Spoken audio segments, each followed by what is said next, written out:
What's up, YouTube? Welcome back to Moose Mobile Auto Repair.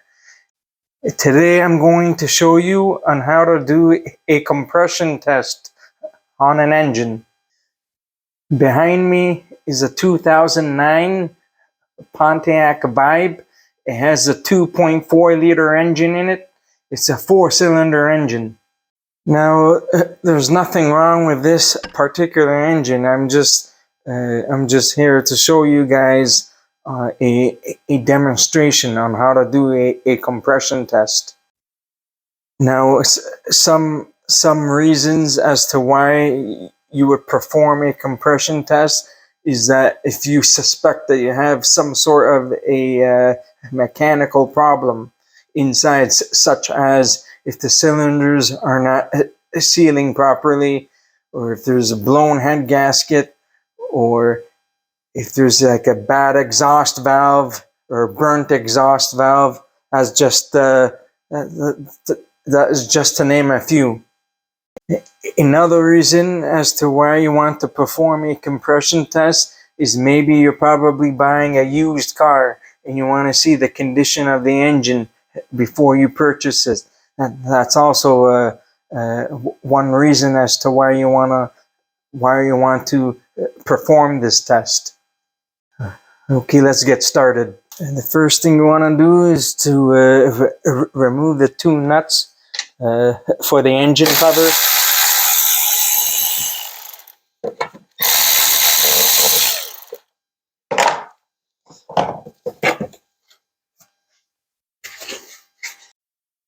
Now you want to remove the 4 bolts holding the 4 ignition coils.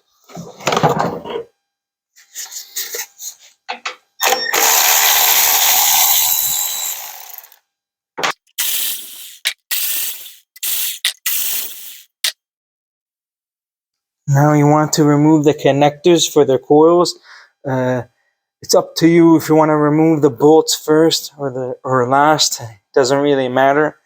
I should have removed the connectors first. It's easier. So remove the connectors. You can use a thin screwdriver. Lift the tab here.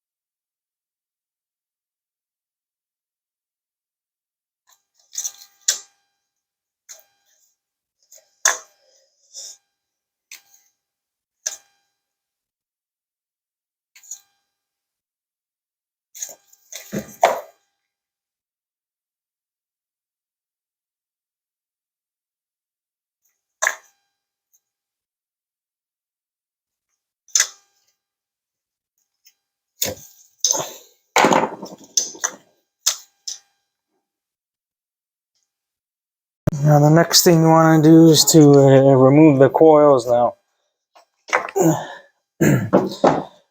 You can wiggle them a bit and then pull out.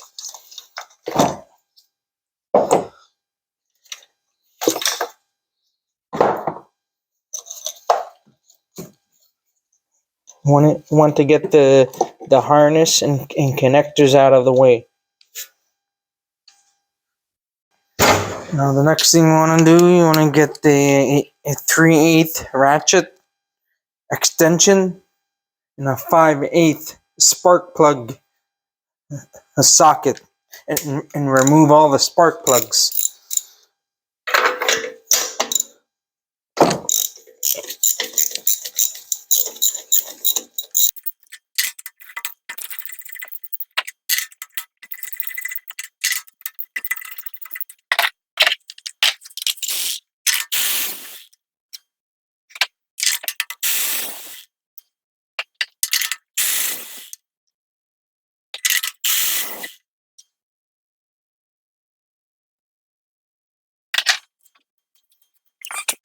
It says to remove the EFI main relay 1 from the fuse slash relay block 1.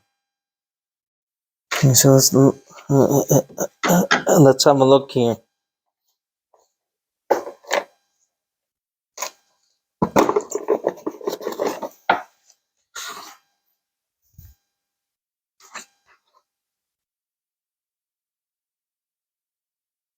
So I'm just going to pull out the EFI main fuse, which is a 20 amp fuse. Look closely here. This one right here. A 20 amp EFI main. Okay. Now move that right here.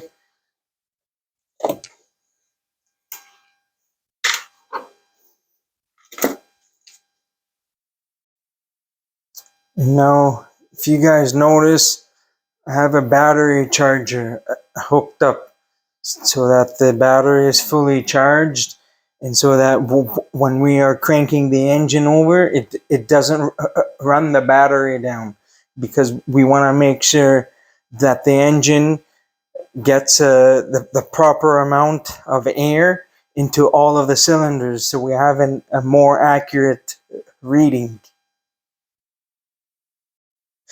This is because the starter motor, it takes up a lot of power from the battery, so we want to make sure we have a fully charged battery so the battery doesn't run down. So I have the adapters here, so insert this in the spark plug hole and hand tighten until you can't go anymore.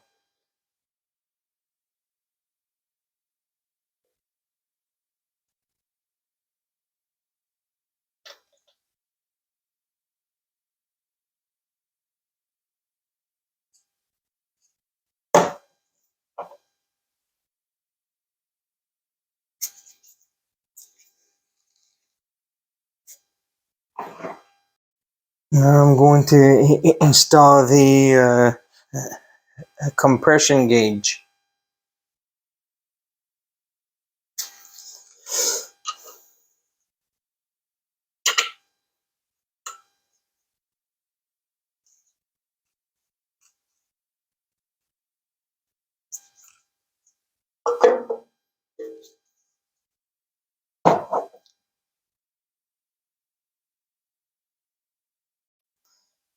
So now I have everything all hooked up.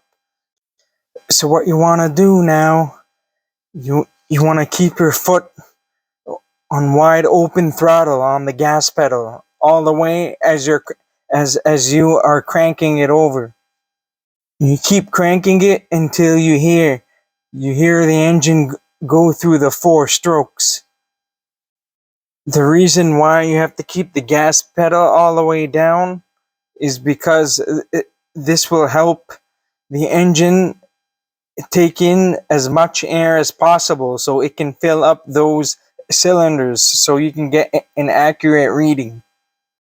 And usually when you see the compression reading, it'll only go to its maximum, a number that it's able to. It won't go any more than that.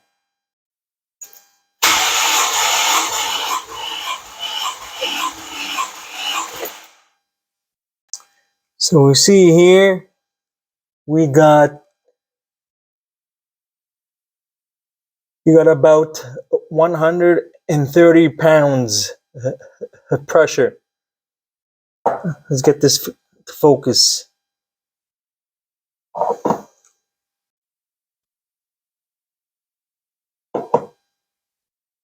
So we got about 130 pounds. So now I'm just going to do the same thing and repeat the procedure for cylinders 2, 3, and 4.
Okay, now we're doing cylinder 3.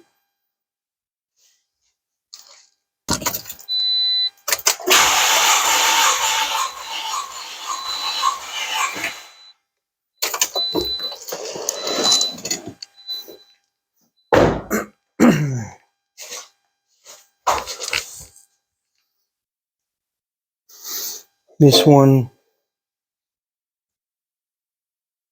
also about 130 pounds.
And now is cylinder 4.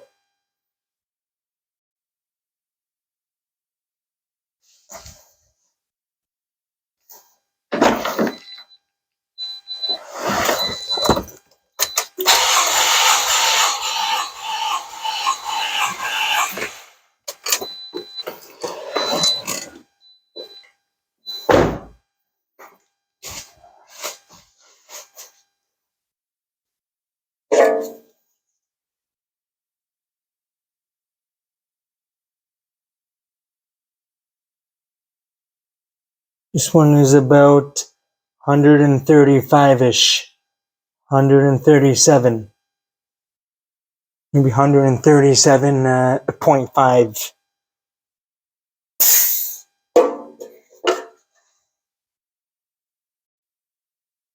Okay, so I tested all 4 cylinders and everything seems to be okay. Number 1 is 130 psi, number 2 130, number 3 130, and number 4 about 137. So I tested all 4 cylinders here on this engine and everything seems to be okay. The compression pressure differences should be no more than 10% between the highest and the lowest numbers. If it's more than 10%, then there's a problem. The readings will vary from gauge to gauge, so it won't be the same. What's important is the difference in pressure between all the readings. As long as they are within 10% or less, and the engine is okay.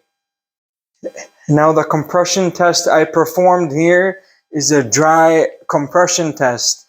So say that you have a problem with the engine burning oil. So you want to check that, then you would have to do something called a wet compression test. A wet compression test involves adding a little bit of engine oil inside the cylinder, and then you install the gauge and you do the same test I just did here. And usually the readings will be a little bit higher because the oil should be able to seal the piston rings, and when the oil will typically take up the space in between the piston rings and the cylinder, so the readings will be a little bit higher. You would put half a cap or a teaspoon of engine oil inside the cylinder for testing purposes. Now, I'm not going to get into the details with the wet compression test. Anyhow, this is the main idea on how to perform a standard or dry compression test.